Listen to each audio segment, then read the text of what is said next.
Students, आज हम कक्षा 9th की स्पर्श बुक के पाठ नंबर 3 एवरेस्ट मेरी शिखर यात्रा की रिवीजन करने वाले हैं। यह पाठ बचेंद्री पाल जी द्वारा लिखा गया है, जो कि एवरेस्ट पर चढ़ने वाली प्रथम महिला थी। इस पाठ में उसने अपने सभी अनुभवों का जिक्र किया है जो कि उसे एवरेस्ट की चढ़ाई के दौरान प्राप्त हुए। उसके साथ कौन कौन व्यक्ति चढ़ाई पर गए जिन्होंने उसकी मदद की। आज हम इसके क्वेश्चन आंसर की रिवीजन करेंगे।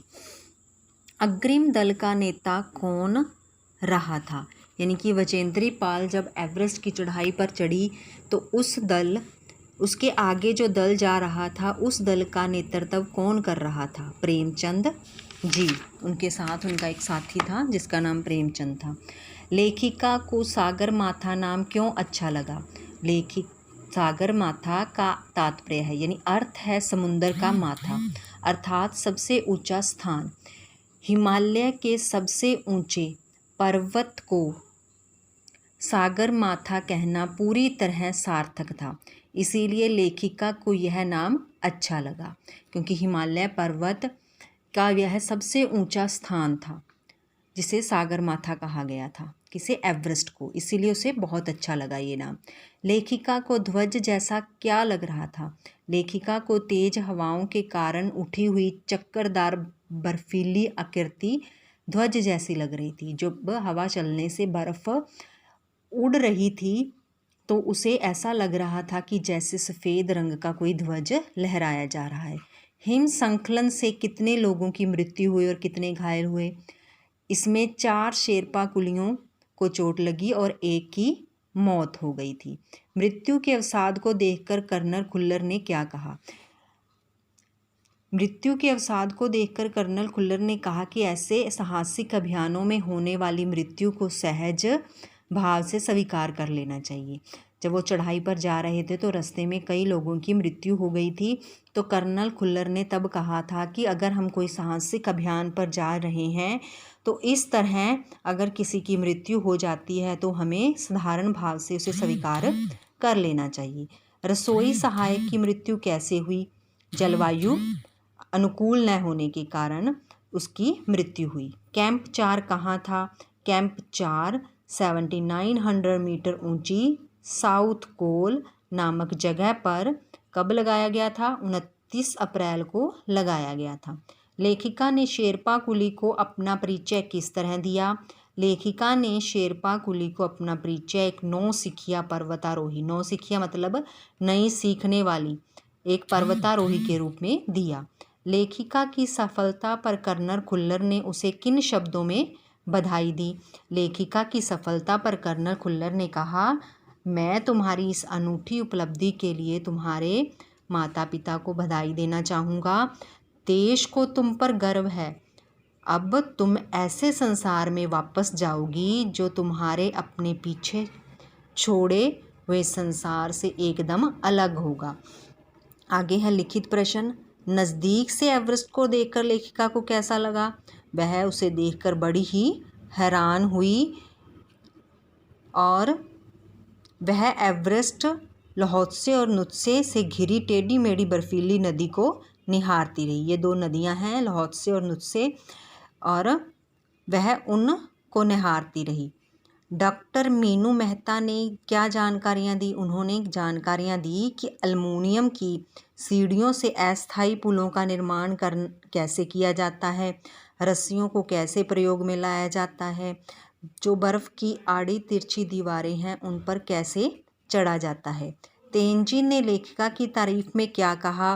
तेनजिन ने लेखिका की तारीफ में कहा कि तुम एक पक्की पर्वतीयारोही लड़की लगती हो, तुम्हें शिखर पर पहले ही प्रयास में पहुंच जाना चाहिए। लेखिका को किनके साथ चढ़ाई करनी थी? उसके साथ चढ़ने वाले थे, कौन कौन थे? लोब्सांग, तशारिंग, एंडी शेरपा आदि अनेक सदस्य थे, किंतु उन्हें जिन साथियों के संग यात्रा करनी थी, देखो लेखिका के दल में ये सारे सदस्य थे, तशारिंग, एंडी शेरपा, लोब्सांग, लेकिन जिन साथियों के साथ उसे इस यात्रा पर जाना था वे थे कि व्यक्ति का नाम है जय और मीनू। ये 3 व्यक्ति थे जिन्हें उसके साथ जाना था। लोब्सांग ने तंबू का रास्ता कैसे साफ किया? उसने एक तीखी छुरी ली और तंबू का सारा रास्ता साफ कर दिया और बर्फ़ के बड़े बड़े पिंडों को दूसरी तरफ कर दिया, यानी कि रास्ता साफ कर दिया। साउथ कोल कैंप पहुंचकर लेखिका ने अगले दिन की महत्वपूर्ण चढ़ाई की तैयारी कैसे शुरू की? साउथ कोल पहुंचकर लेखिका ने अपने दिन की चढ़ाई की तैयारी शुरू की। उसने खाना, कुकिंग गैस और ऑक्सीजन सिलेंडर इकट्ठे किए। उसके बाद वह चाय बनाने की तैयारी करने लगी।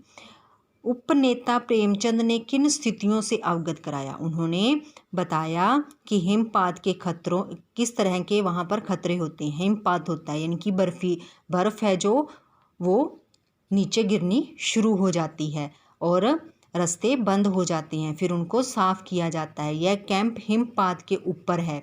पुल बनाकर रस्सियाँ बांधकर तथा झंडियों से रास्ता चिन्हित कर दिया गया है, परंतु हिमपात अनियमित और अनिश्चित है, यानी कि इसका कोई निश्चित समय नहीं है।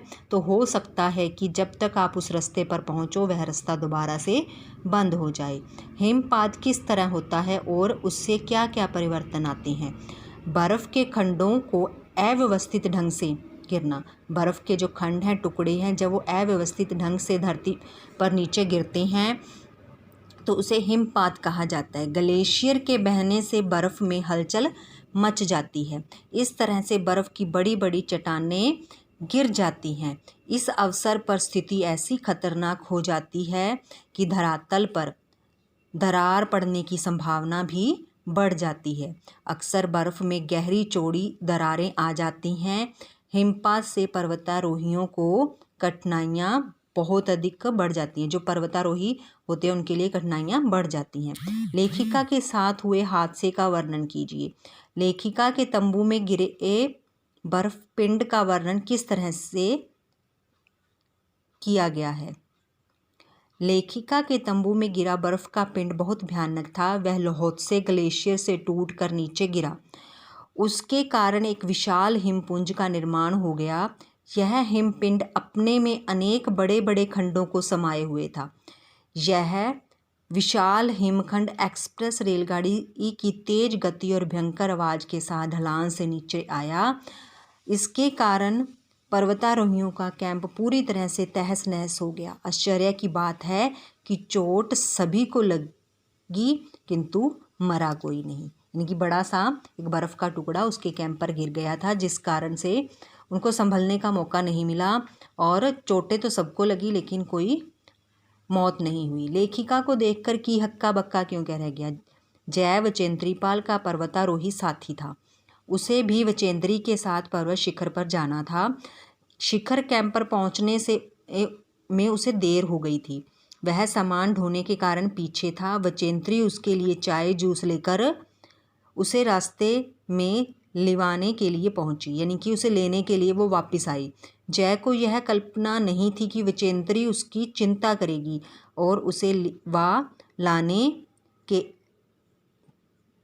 लिए आएगी, यानी कि उसे लेने के लिए आएगी। इसीलिए जब उसने वचेंद्री पाल को चाय जूस लिए आया देखा तो वह हक्का बक्का रह गया। एवरेस्ट पर चढ़ने के लिए कुल कितने कैंप बनाए गए? सबसे पहला कैंप बेस कैंप बनाया गया, फिर कैंप 1, कैंप 3, कैंप 4 और साउथ कोल। इस तरह से क्या क्या हुआ? यह कैंप काठमांडू के शेरपोल्ड में बनाया गया था जो बेस कैंप था। फिर है चढ़ाई के समय एवरेस्ट की चोटी की स्थिति कैसी थी?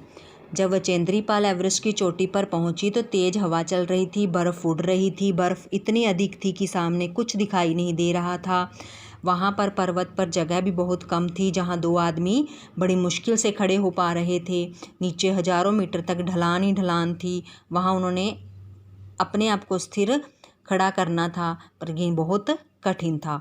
उन्होंने बर्फ़ के फावड़े से बर्फ़ तोड़कर उसे टिकने योग्य स्थान बनाया, यानी कि वहाँ खड़े होने के लिए स्थान बना लिया। सम्मिलित अभियान में सहयोग व सहायता की भावना का परिचय वचेंद्रीपाल के किस कार्य से मिलता है? सम्मिलित अभियान में आपसी सहयोग से ही कार्य संपन्न होते हैं। वचेंद्री ने अपने व्यवहार से इस सहयोग भावना का परिचय दिया है। उसने देखा कि अभी उसके साथी की, जय और मीनू कैंप तक नहीं पहुंचे हैं, तो वह उनके लिए चाय और जूस बनाकर रास्ते में जा पहुंची। खतरनाक रास्ते पर जाना कठिन तथा खतरनाक था, फिर भी वचेंद्री पाल ने यह खतरा उठाया और जय को रास्ते में जाकर पेय पदार्थ पिलाया। ये थे इसके क्वेश्चन जो आपने याद करने हैं। आशा है कि आपको इन क्वेश्चंस के बारे में पता चल गया होगा। आप इनकी रिवीजन करेंगे। धन्यवाद।